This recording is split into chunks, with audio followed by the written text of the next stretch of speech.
Good afternoon and welcome back to this week's episode of Since I Was Young, a podcast dedicated to all things Heart of Midlothian.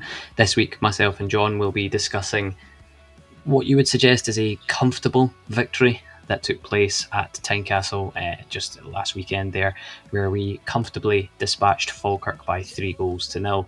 A game that we had billed prior to kickoff as a tough and tricky tie ended up being anything but that. So we will get stuck into that shortly. As ever, folks, you can find all of our social media links down in the description. Feel free to head down there and like us and follow us across the social channels. Your support is massive.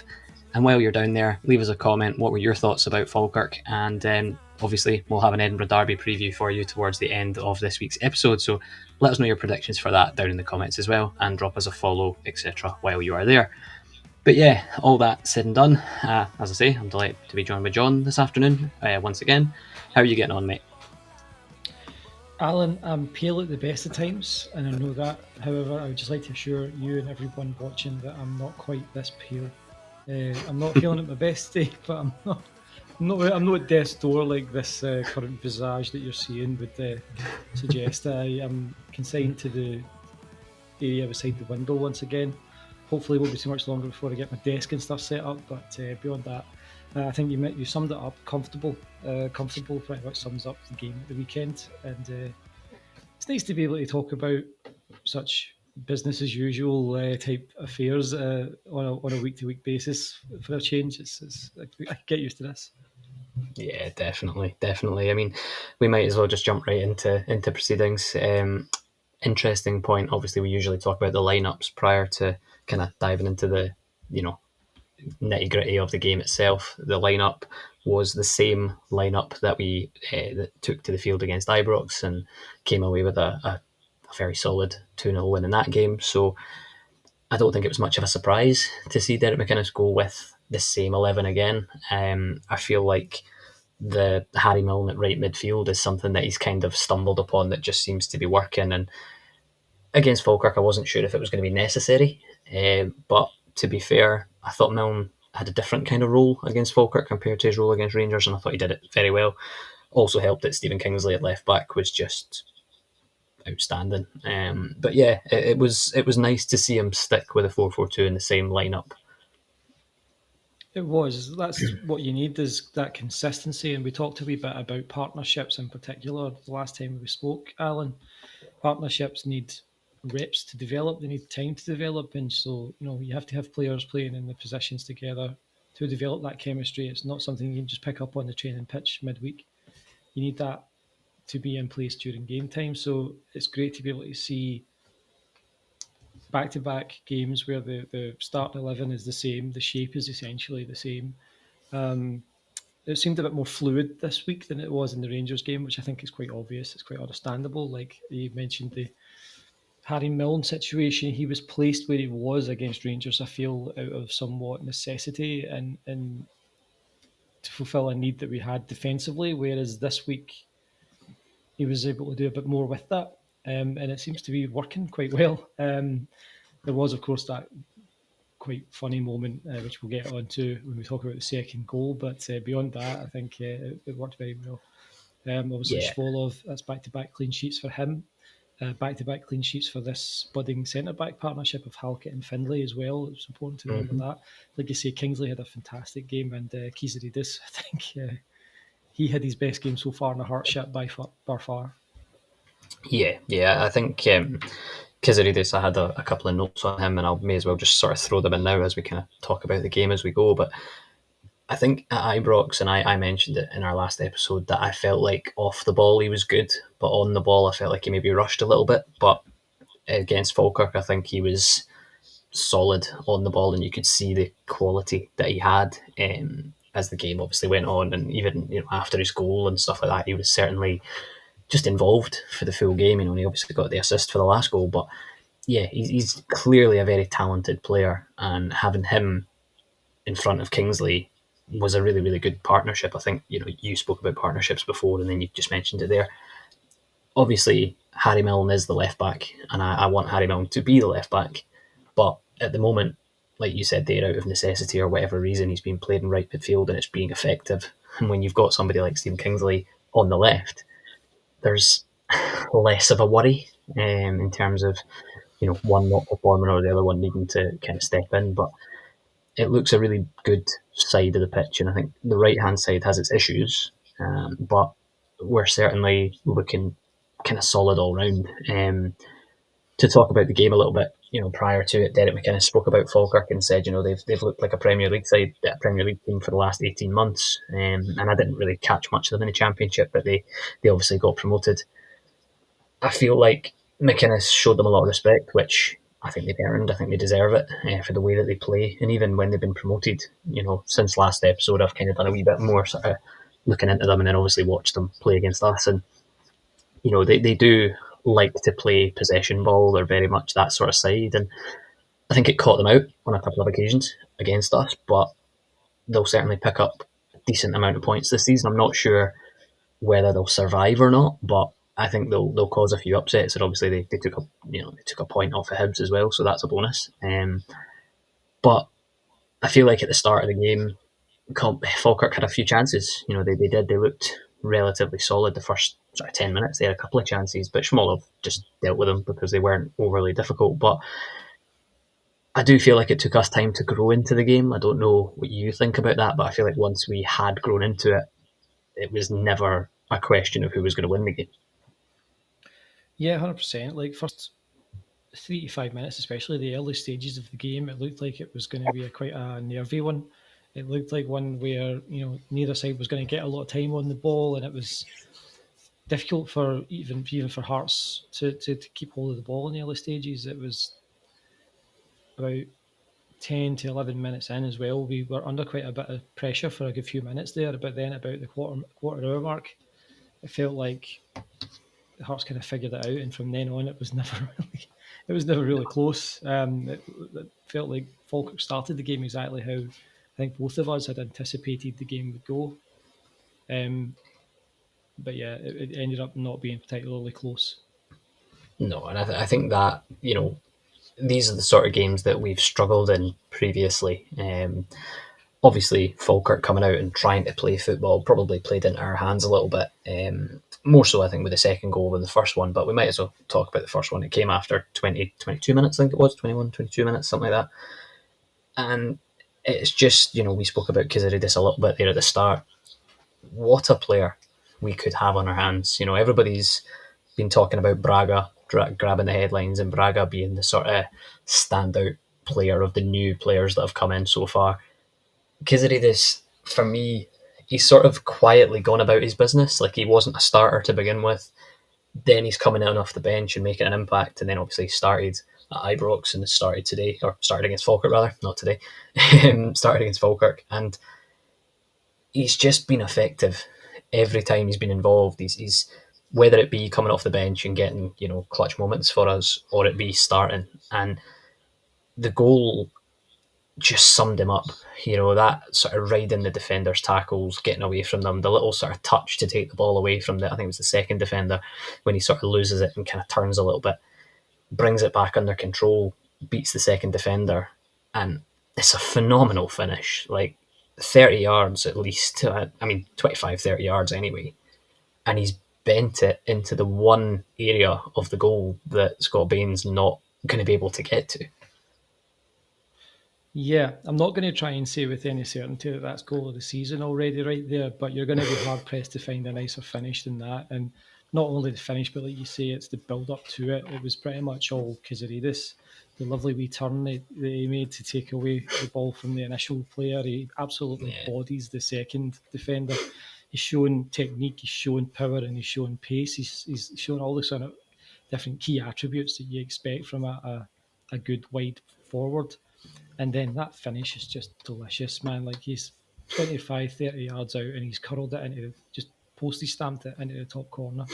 An absolutely wonderful goal. And it's going to be difficult for any Hearts player to match that. I mean, I hope that they're up for the challenge and I hope that they're going to try, but like, my goodness, that was a fantastic finish.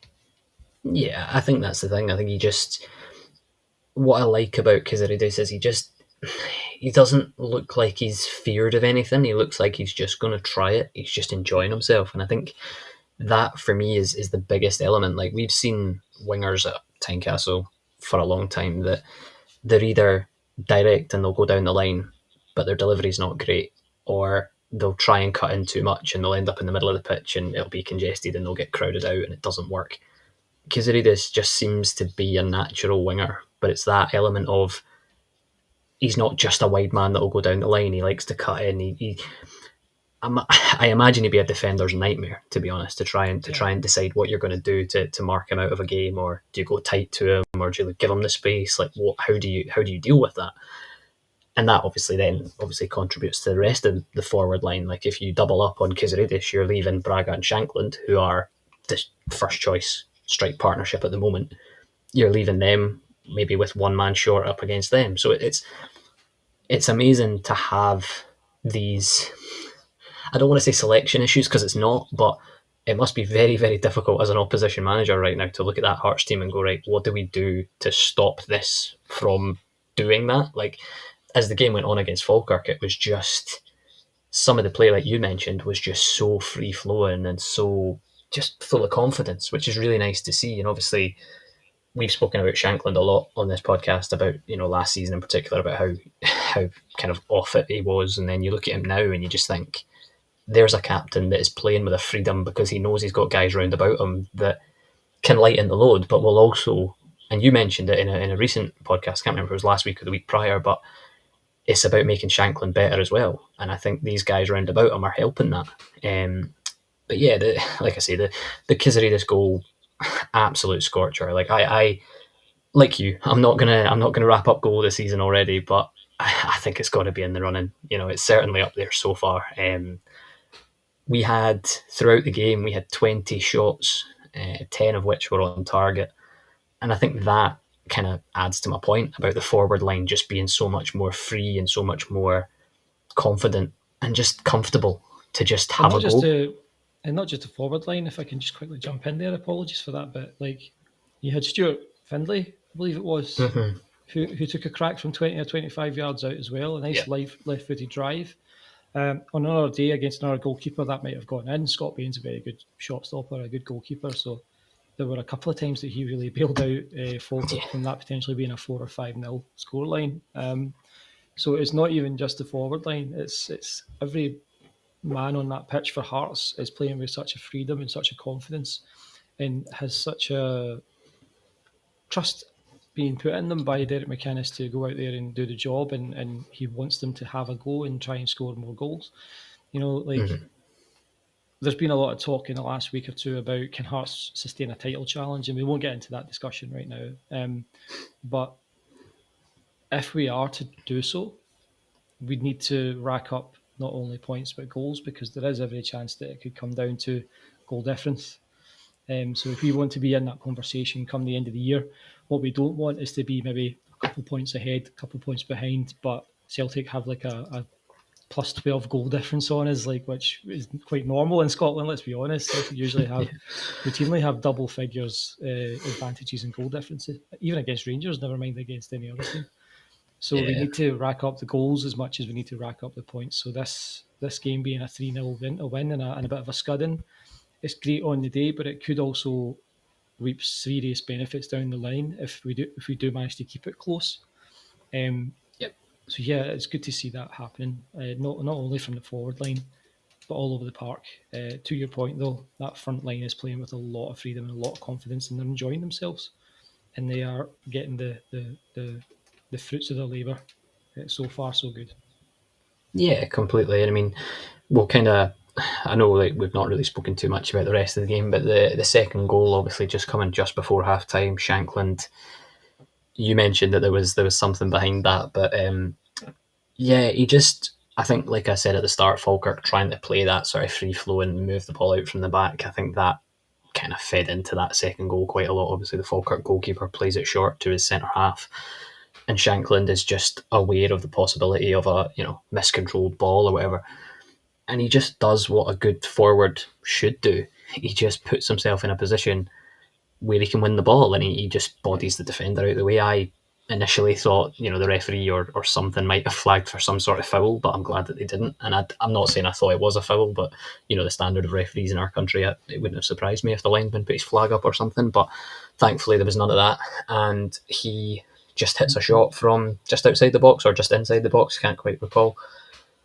It's a powerful shot. It's a powerful shot, and I think it catches Bain out a bit. Like you mentioned him there, I think any other goalkeeper on any other day, that game is a 5 or 6 without question. But Bain, like, I watched the goal back because I thought, how has he been beaten by that? Like, surely not just the sheer power of it is enough to beat him. But watching it back, he sort of takes a step the other way, and then he can't. Like, his body weight's gone one way, and then Shankland sort of just hits it straight at him, effectively, and he can't get across to save it. And by the time he's down, it's in the back of the net already. But that sort of goal is a goal that last season Shankland wouldn't even be hitting that shot.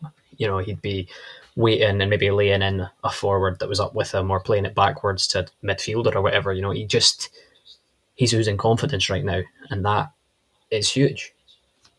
Absolutely. How many times last season would he seconds later have been standing blown out and like throwing his arms up in the air and moaning at people around him because they weren't in the position he'd hoped they would be, But this year he's much more confident and he's back to, I think he's found who he is again, like that's what he does. Lon Shankland scores goals. That's what he's paid to do, and he does it well when he's at his best. Yeah. He's lashed that shot low and with a lot of pace. Craig Gordon and Laurie Dunsire on Hearts TV commentary made comment about the fact that ordinarily you would expect him to move into that area, that pocket of space just inside the box in that scenario. But he doesn't. He just, as soon as he gets the ball, he just rattles it with his right foot and toward the bottom corner. And I think Scott Bain was very much taken aback by it. He was taken by surprise. Yeah, he looked raging. He did. He really did. I think it was something to do with Milne not giving him the ball in the previous move or something. I didn't quite catch what actually happened, but So, from what I understand, yeah, Milne had basically, I think Shankland was wide open in the move before that, and Milne had basically kept the ball and had dragged it wide, and he was trying to like basically get the attention of Milne and say like, "What the fuck are you doing? I'm right here. Like, I've got basically a free hit a goal here." So and so then moments later, obviously he wins the ball back, following a poor pass out and rattles it home, and then I think he kind of.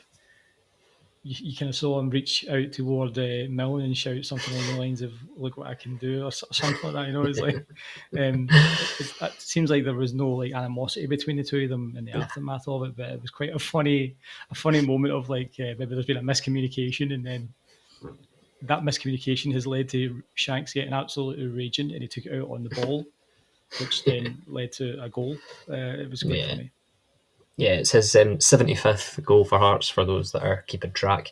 75th, also, and it also his was it his 163rd or 64th, and it becomes the highest total for any striker in the SPFL era.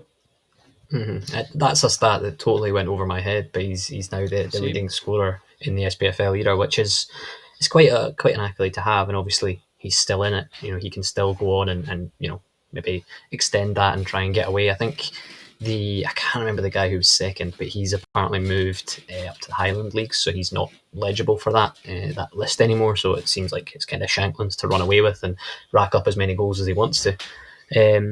But yeah, like we've spoken a lot about Shankland, and I think you can certainly see that the confidence is back in him, and it's all fun and a bit of a laugh. Harry Milne not giving him the ball, but if Shankland's going to hit them like that, we've got quite an important game coming up next week. Maybe Harry Milne can just ignore him a few more times, and Shankland will rattle a few in like that. It would be let's get Shankland angry. Let's do that. Maybe just as he's passing him, anytime he's going down the wing and he's overlapping Shankland, just say something about his family or something like that. Like just get him as riled up as possible. A few more pies chucked from the stands, but maybe from the home end. Let's feed the Shankland. But that goal came just before halftime, and we went in obviously at halftime 2-0 up. I hate a 2-0 scoreline, regardless of how comfortable the game looked. I hate a 2-0. Hibs were 2-0 up against Falkirk, and then Falkirk brought it back to 2-1, and then obviously they went on and got a point in the game. But I don't like 2-0 in general. It's one of those scorelines that I'm like, it's nippy, it's dangerous. If the opposition get the next goal, then it's back on again because the momentum can swing, and that's what happened in the Falkirk Hibs game. But thankfully, that didn't happen for us. But at half time, I was sitting there going, as comfortable as that is, and as much as I don't feel like we got out of first gear in the first half because I don't feel like we needed to, there was that element of we need to stay confident, we need to stay in control because if Falkirk get one back, you never know what's going to happen. But obviously, second half started, and I needn't worry about the third goal going to Falkirk for too long. Very much the case, yeah. I think it was 3 minutes into the second half, 48th minute. You had Craig Halkett, the incredible Halks, came out of nowhere and bulleted a header past Scott Bain from a nice Kazarides cross. It was a corner, wasn't it? I believe. Yeah, It was, yeah. Nice curled in corner, and then you just see Halkett like a diving header almost. It's one of those ones that's kind of on your side, and then and he just pokes it in the top corner. Just wonderful header, and it was pretty much game over from there. It feels like Halkett and Findlay have some kind of bet going on or something over who can put away the most headers from set pieces this year. Well, I think Findlay's ahead by one or two, but like the two of them are both really pitching in there. And it's well, great it's a great weapon for Hearts to have as well, because no matter who you're up against, if you have weapons like that in every area of the pitch, like, yeah, sure, we can mark the strikers out of the game, but we don't know that their centre halves aren't going to poke up with not just a headed goal, but like a goal from 30 yards. Like, starts rattling them in from there. it's true. You mentioned earlier how difficult it is for opposition teams to plan against. It's like it becomes even harder and harder the more freedom these players have. Because like it's one thing to say, right, how is Derek McInnes going to set this team up? But then if McInnes gives each player a bit of a leash to kind of play with, you can't really predict them either. Each individual player is somebody you then have to plan for, and then that's taken away from your ability to make an overall sort of game plan. So anyway, we can disrupt that in other managers, and I think that that's something that Celtic and Rangers have always had in their pocket, is that when you go to Ibrox or you go to Celtic Park, you don't just have to set up in a certain way that you think is going to maybe get you a point, or if you're really lucky and catch them on a bad day, you can steal 3 points. You have to plan for every player on the pitch that you're up against. It's like, right, what do I have at right back to combat the left wing? Yeah. Right, okay, I'm not going to be able to do it just on that, so I need to then double up on him, and then I also have to double up on this guy over here. So how do we, it's situational planning, and it's something that we have the luxury of this year in a way that we haven't for a long time. And I think that the depth, which is something we've talked about quite a bit in recent episodes, that comes into play as well, because we have so much depth on the bench as well that we can plan for that, and we can make a contingency plan in case either it doesn't work or we have an injury, or for late game situations as well. So it's brilliant to have so many positive weapons in our belt, and be able to make so many contingencies. In the off chance that Completely. Shankland and Braga don't have a great day, there's always Yeah. there's Kizarides, and if Kizarides isn't on, then we might pop up and poke one away from a set piece via one of the centre halves. It's something Yeah. we've not really had the luxury of since I can recall. It's been a while. No, definitely, and I think you're right in what you say about the best teams have that depth to be able to change it when they need to. But a lot of people, like when the transfer window closed, a lot of people spoke about the size of our squad, and they were like, that's going to be difficult to manage. There's a lot of players in there. A lot of them won't see minutes that they want, or the basically the standards have risen on the starting 11 basis, so the players behind that have to work hard to get in. I think at the moment, anyway, it's actually quite easy to manage the team right now in terms of the squad of players, because I think if I'm a forward, say I'm Kabori or Kerjota, who we've seen little cameos from, but nothing, nothing kind of massive. I'm looking at what's in front of me. I'm looking at Shankland. I'm looking at Braga. I'm looking at Kizarides, and I'm going, well, those three are playing brilliantly. So whatever I do in training, it's going to have to be 10 out of 10 to get anywhere near them, let alone get a start. And they're probably looking at going, do you know what, if the team's winning, that's what you want. You come to Hearts to win, and if you're not directly involved, okay, it's not great. But when you get the opportunity to come in and play, you need to do something. And obviously, we've had a lot of bounce games between fixtures. I believe we had a bounce game against Falkirk. I'm not sure if it was today, day of recording, or yesterday. I feel like it was today, and we won 6-0. And we had Kabore, he scored. James Wilson, another one that I've spoken about, he scored a goal. I think Kabangu might have got one. He's the king of bounce games at the moment. But these guys, the minute that there's a dip in form for the starters, that's when I think Derek McInnes will have multiple players knocking on his door going, okay, he's not playing well, when can I get in? Or what do I do to get in? But at the moment, it seems to be very much a collective, positive vibe at the moment within the club. And it's great to have that, because having such a big squad, you could have unhappy backup players that want game time, but we don't have that right now, and that's a big positive of where we are.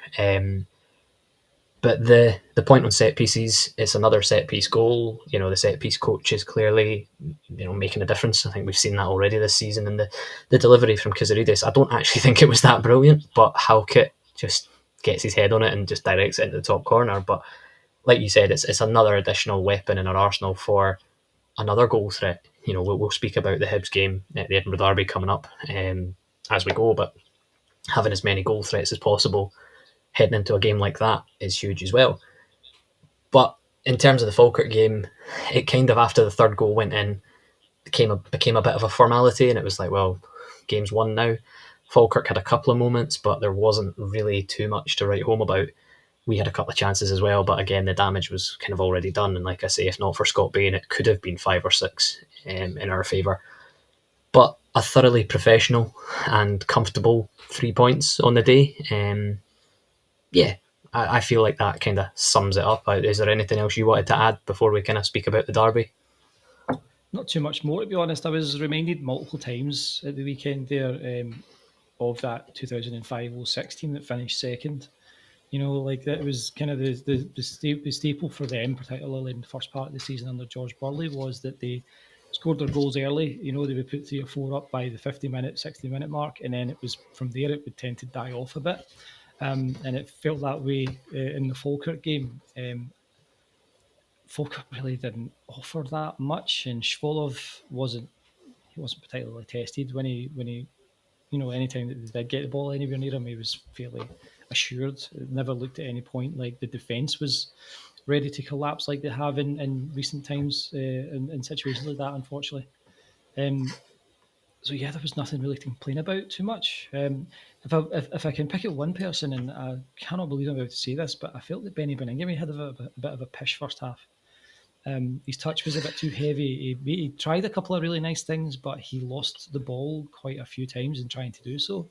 Yeah. It was not a great first half from Benny, and you know how I feel about him. I'm not like by any means. I'm not a hater.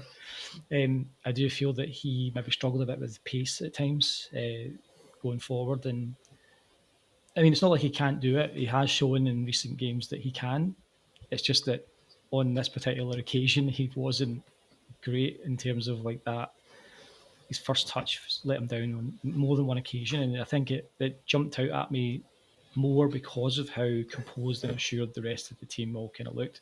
I think it's worth mentioning McKenty as well, who played right back. He didn't really put our foot wrong on Saturday. And you mentioned earlier that you would like for Milne to be our first choice left back, but I would add though as well that there's that argument to be made that he has to win that role from Kingsley. Like, as good as Milne has been in this sort of new role that's been invented by Derek McInnes for him, like Kingsley has been fantastic at left back. He was a brilliant against Falkirk. Like, that was probably the best game of football I think Kingsley's played in a few years, like for Hearts. So Milner's going to have to wrestle that position away from him in the off chance that a new first choice at right wing comes along. Like once someone's ready to go, like a Kabori or a Kajota, or when a Gio gets fit, where does he fit into all that? So um, yeah, I don't think it's necessarily a foregone conclusion that Milne should be the first choice left back based on Kingsley's performances. Like as much as the guys who are wanting to break into the team need to prove themselves when they get their opportunities, I think it's the same with the starting 11. If we need to change things, you're not necessarily going to get a start if the formation has to change, because the guy that's in the position you're being asked to play, he might not necessarily have done anything worth losing that, if that makes absolute sense. Yeah. Like for instance, and that's, I think, the obvious comparison there would be like if we bring in a new right winger. Milne has done nothing to lose the starting spot, but he doesn't necessarily deserve to be left back over Kingsley at the moment based on Kingsley's performances. I hope that makes sense, but like, It you know does. what I'm It saying? does. Like, with Yeah, regards I think. to, I think that's where the more settled 11 and the more settled shape helps as well, though, is that you know who's going to be asked and cast in what places and what they're going to be asked to do. Um, but there will come times when we need to adjust and adapt, and somebody's going to lose out. Yeah. Should that be Kingsley? I don't think so. Well, It's I think it's an interesting point that you make. Is also it kind of mirrors up on the right side as well. Like we've seen McKenty play right back to a reasonable standard. I'm not saying he's been bad. I'm not saying he's been good, but everybody knows he wasn't brought in to be a right back. But he's just able to play there and has had to do a job because Borchgrevink had been injured. Borchgrevink is fit now, but has McKenty done anything wrong? No. Just because Borchgrevink, who is a natural right back, is now fit, does that mean you move McKenty into midfield and put Borchgrevink at right back? yeah, It's a nice dilemma to have because yeah, players, when they're starting, are playing well. I think your point about Benny was not lost on me either. I felt like there were moments where he did kind of struggle and he wasn't quite on it. It doesn't help that Cammy Devlin next to him is just absolutely flying at the moment, in my opinion. It's I love he would Benny. be. I would hate to play against Cammy Devlin right now. He has such energy and such pace to him, and he's so combative. You Yeah, saw it's that. Dylan Tate had an absolute nightmare with him all Yeah, day. It was impossible to play against him, and it's yeah, and I brilliant to think see. Yeah, yeah, massive, massive, and I think the Derek McInnes front foot pressing is music to Cammy's ears. Like that's what he wants to do. He wants to be that yeah, guy that's going in early and getting the ball. Benny is not so much that guy. I think Benny is better against teams where we don't have lots of possession. I think that's probably what I would kind of draw from it. But I think Benny had a decent game, but I would agree with you. The first half wasn't his finest 45, but Benny's a fantastic midfielder and he's certainly somebody that has done an awful lot. But there's increased competition in there as well. Obviously, we're sitting here without our record signing. He's currently injured at the moment, Agu. We'll see when he comes back and where he fits in. Like you said, it's very, very interesting to see how it's all going to kind of piece together once everybody is available. Because, like I said previously, it will make selecting the squad for a match day harder because there's going to be more option and more people that might be banging on the door going, right, I've been brought in, where do I play? Like, what am I doing? So it'll be interesting. Obviously, the win against Falkirk, coupled with Hibs battling to a 0-0 draw against Celtic, took us 2 points clear at the top. We won't dive too much into the title contender talk because I think it's incredibly early to be even whispering that, let alone talking about it. It's interesting and it's fun to hear it. Don't get me wrong. It's nice to hear that we're in that conversation, but Aberdeen were in that conversation this time last year. We look how that panned out. It's very, very early, and having Derek McInnes on board, someone that has been repeatedly referred to as a proper manager, you can tell that he is not speaking about these things. You can tell that he is just, we go game by game. And even, I think it was Braga that said it in the build up to the Falkirk game because he did the press conference. He was saying it's one game at a time. We don't focus on the derby. We've got Falkirk to play. The mentality just seems to be what it needs to be. That one game at a time, we take it as we go. We win one, we move on to the next one, and that's what you need. You don't want people getting carried away. Don't get me wrong, it's nice to hear it. It's nice to hear people talking about the possibility of Hearts splitting the old firm, even let alone a title challenge. Where we are right now, we are there on merit. We deserve to be where we are. How long we'll stay there, who knows? But like I say, Hibs doing us a massive favour, taking a point off of Celtic, kept us at the top by 2 points. We spoke a few weeks ago about getting carried away and trying to not get carried away. there are moments where I have to kind of pinch myself and go, right, this is, Hearts are doing really well here. I'm not used to this. Like, it's nice and it's good to watch and it's been really positive. But it's also that element of, this is unknown. Like, what do we do? How are we supposed to react to this? Like, it's amazing and I'm enjoying it at the moment. But, I may or may not have asked AI to generate a picture of the Scottish League title with maroon and white ribbons on it, but we'll go by the by with that. Yeah, it's just nice to be in that conversation. Yeah. I mean, I think everyone is welcome to enjoy this and even fantasize about the possibility that we could, like, nothing's impossible in football.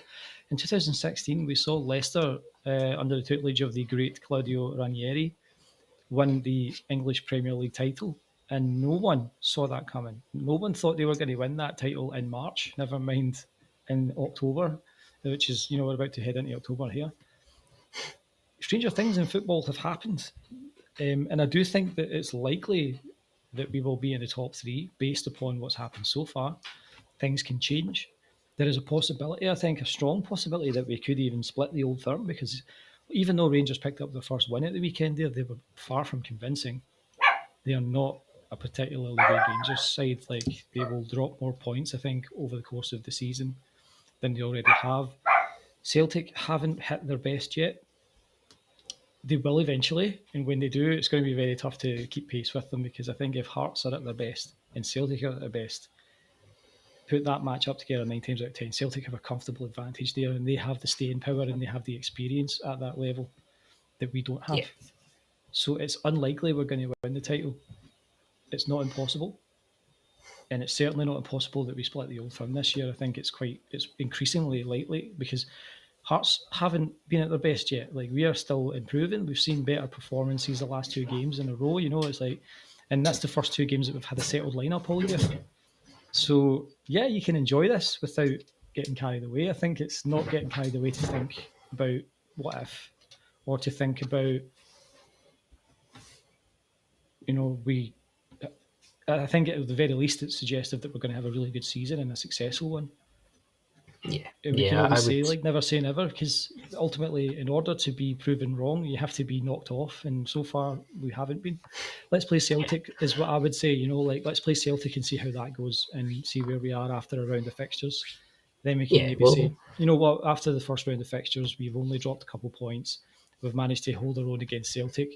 If we face Celtic and they go us 5-0, a lot of fans will be like, "Oh, it's a disaster. We're right back where we started." It's not a disaster. It's the same thing happened. By the same token, as much as we're celebrating these first few wins as if we're going to win the league, some of us, we're going to lose at some point, and there will be a large swath of the fan base that are going to say, "Oh, I knew that was going to happen. That's the collapse started now." Like, there's going to be people who have been swearing that the other shoe was going to drop, and that was going to be it. We've completely fucked it. How we react to that first loss is also going to be really important, because it's going to happen at some point. It's going to happen to every team. We're not going to go unbeaten this year. I can assure you of. I think that's probably a certainty. Fair. There are so many different aspects that need to go into it. Luck, our effort, Celtic's effort, and the Celtic's luck, Rangers' luck. Will they turn things around?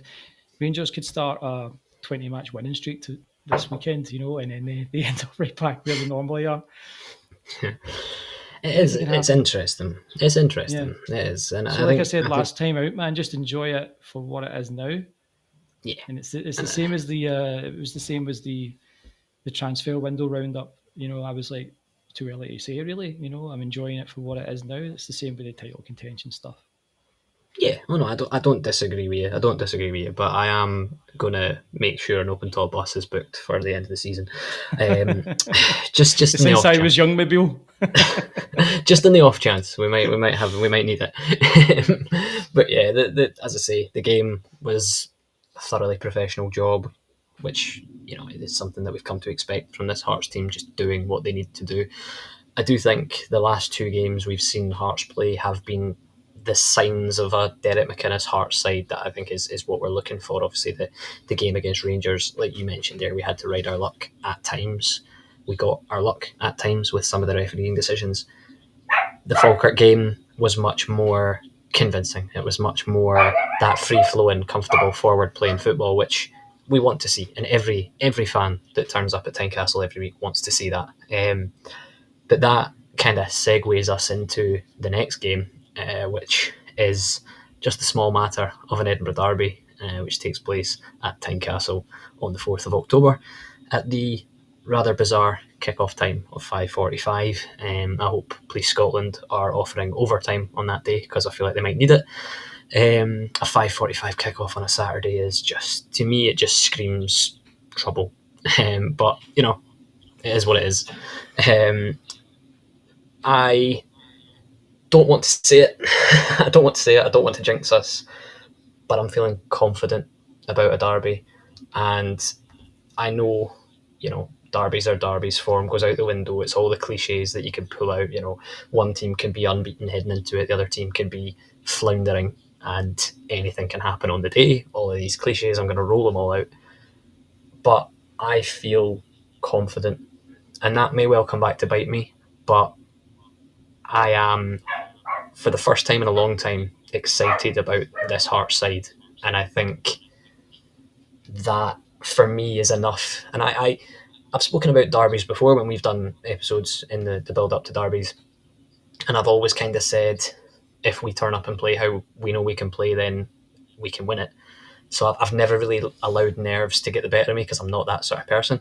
If we turn up on the day and play well, we'll win. If we don't, well, anything can happen. But this one in particular, I just, for reasons that we've spoken about in this week's show, I feel so at ease with this Hearts team that I'm happy. If he goes out and plays the same 4-4-2 with the same 11 that started against Falkirk and Rangers, bring it on.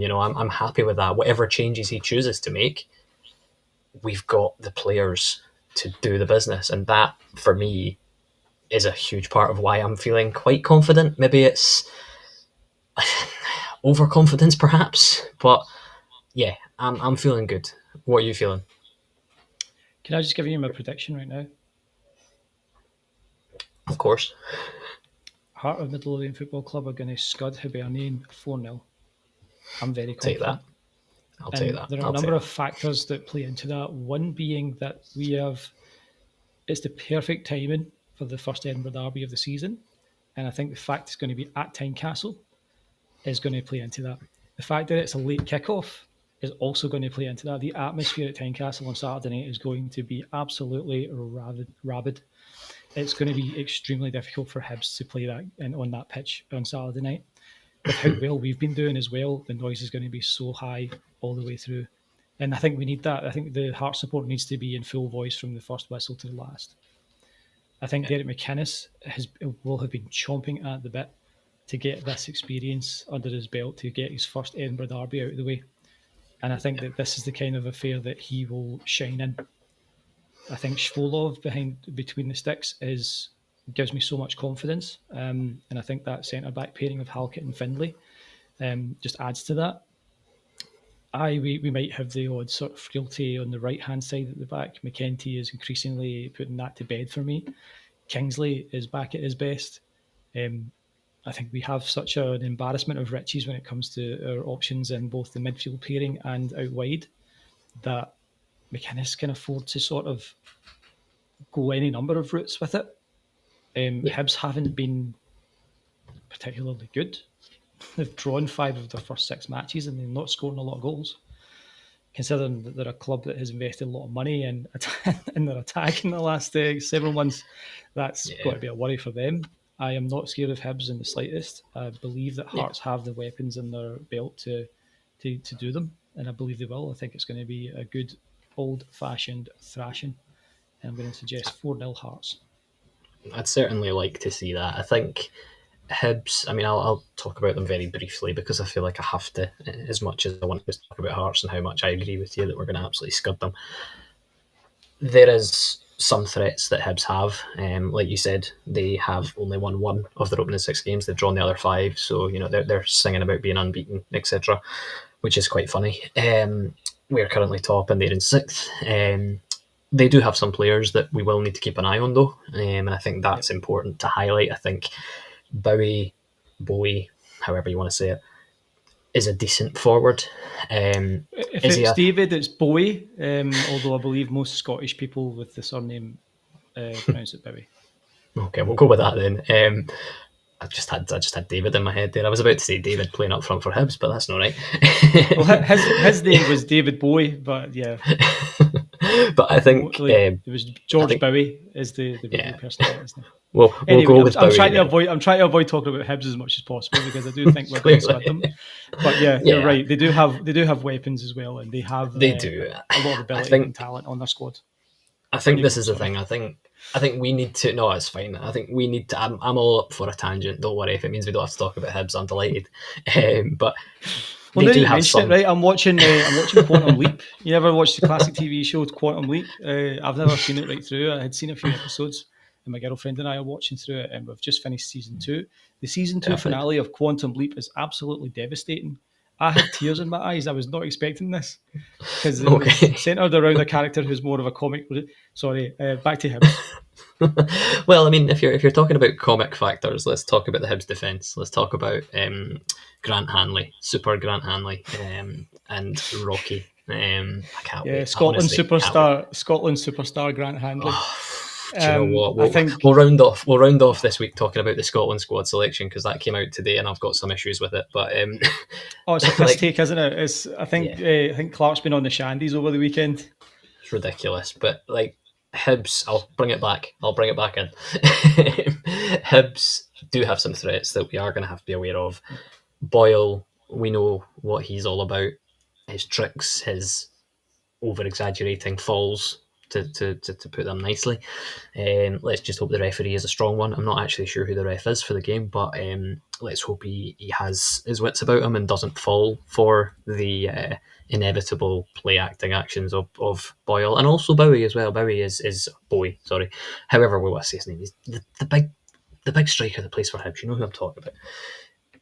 If they are up to their tricks, we're going to need a strong referee to avoid that. The boy McGrath that was at Aberdeen last season, he's started reasonably well for Hibs this year. However, I do think Hibs have their weaknesses, and I think that is where we need to punish them. I think they still have frailties at the back.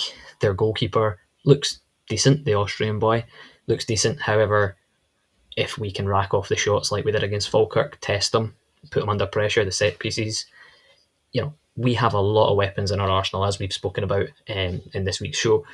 There was a pundit, I can't remember which one it was now, but he was talking about it. He was sort of giving his thoughts, and he said, for me, Hearts have more match winners in their team than Hibs do. And I think that kind of nails it for me, which obviously feeds into the confidence that I have in the game.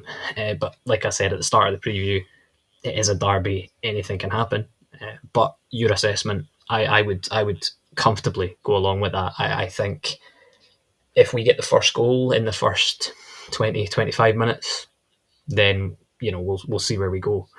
But I'm confident.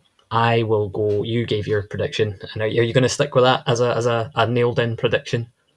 Yeah, I'm 100% confident that we're going to do them. It might give or take a goal, but it's going to be 4-0 is my official prediction.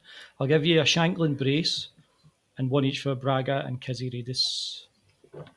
Nice. I will go for Hearts. Do you know what? I'm going for the same scoreline that we just got there. I'm going for a home win by 3-0.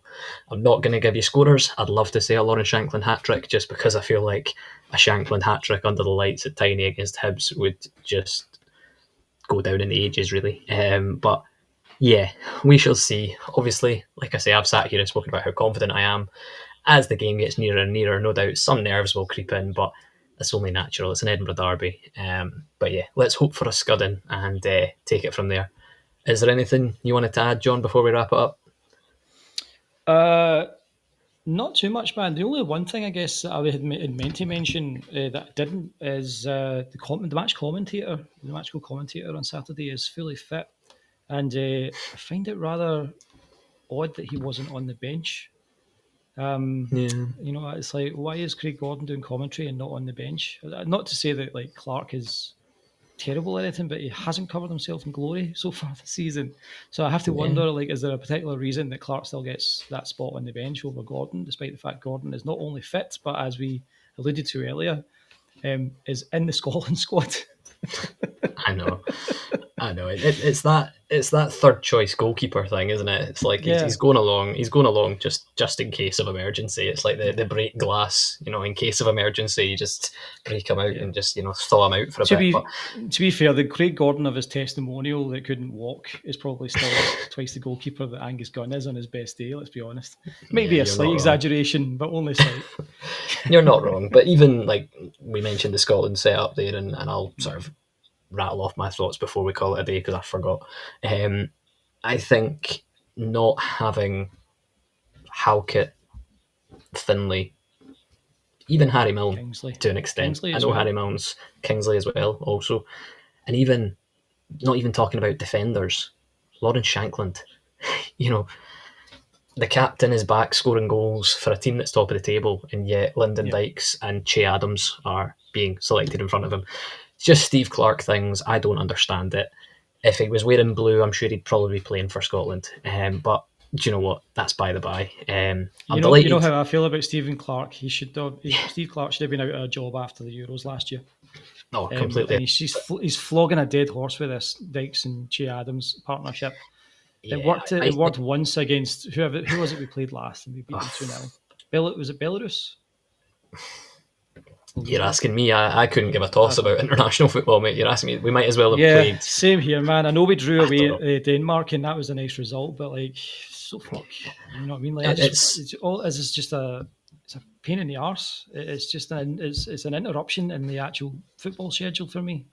Yeah, the positive. Yeah, I was just going to say that the positive for us not having these players selected means that they get to stay at home and work with Derek McInnes and his set piece coach about how to score headers from corners and how to just be a nuisance. That's it. See, it went out my head there, but we need to bring the klaxon back on the screen when Ross Grant gets mentioned.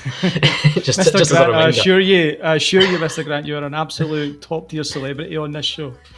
Absolutely. I'm going to get a wee cardboard cutout just to sit here. Yeah. Well, I've got one already, but it's not of Ross Grant. It's of Michael Stipe from REM. He knows fuck all about the Hearts, unfortunately. On that note, please do, folks, let us know your thoughts in the comments down below about the result against Falkirk. What did you think of the game?